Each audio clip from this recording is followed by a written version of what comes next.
When Jaromir Jagr left the NHL at the end of the 07-08 season, a lot of people thought that was the end for him in the NHL. I mean, he was creeping up to his late 30s, his production was starting to dip, he was on the decline, 71 points after having two monstrous seasons before that with New York. So he heads off to Avangard Omsk of the KHL, and it's like, you know what? Sayonara, Jaromir. We'll see you when you come retire your jersey in Pittsburgh. Obviously, that's not what happens. He comes back in 2012 and plays for like a million different teams. And honestly, for a few years there, he was one of the best players in the league again in his 40s. I'll never forget him in Huberdeau in Florida. It's one of the most magical things I've ever seen. So when people say that Jagr almost signed with the Edmonton Oilers, a lot of people go right to, oh, okay, he almost went to Edmonton instead of going to the Flames when he was a free agent. He would have been 45 years old on his last legs in the NHL. Wouldn't have been a really great productive season. I mean, it would have been cool for the fans to see that, especially if he got to play with McDavid, but other than that, he was washed up at that point. 1 foot out the door of the NHL. No, according to a few reports, there's 2 different points that Jagr would have maybe joined the Edmonton Oilers,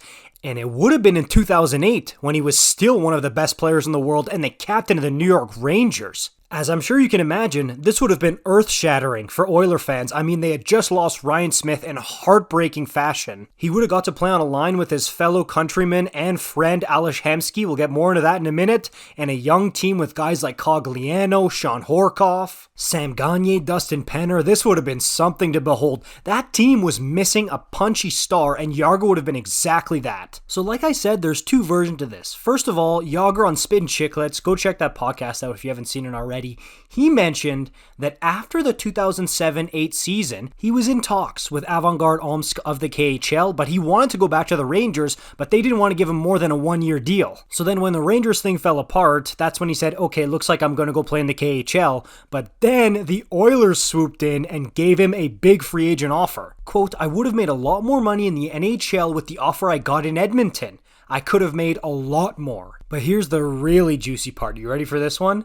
Because I promised Omsk if I don't sign with New York, I'll go to Russia. I wanted to keep my promise. But then, on July 2nd, Edmonton called. I didn't want to break the promise. I believe in karma, so if you promise something and you break it, it's just not good. And Jags did mention that he was, quote, very close to signing with the Oilers. So it's not like it was kind of, I don't know. No. It really seems like if that Omsk team isn't in the picture, he's an Oiler. Jagr and Hemsky, who was probably the biggest name on that Oilers team at the time, had played in the Olympics together, and it was obviously a lure for him to go to Edmonton. But while he was in town in 2012 with the Flyers, he also mentioned that I was interested. I talked to then GM Kevin Lowe. They had a new owner. They have a good young team. It just didn't happen. Maybe in my next life. But that's not where it ends, because on the Jason Gregor show in 2019, Jason Strudwick talked about another time where Jagr almost decided to sign with Edmonton. So apparently, during the 2008-09 season, if Jagr's KHL team, Avangard Omsk, would have missed the playoffs, which apparently they were very close to doing,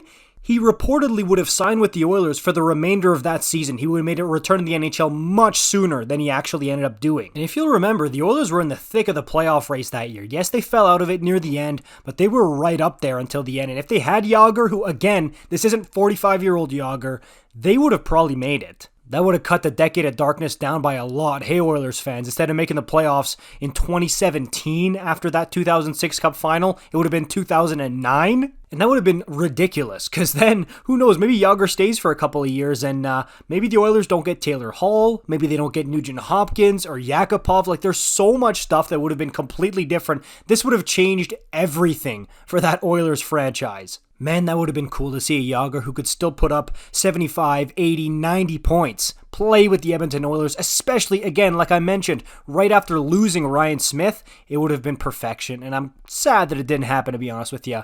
I think this would have been sick. Let me know what you think about this in the comments down below. Like, comment, subscribe. I'll see you in the next one. Peace out.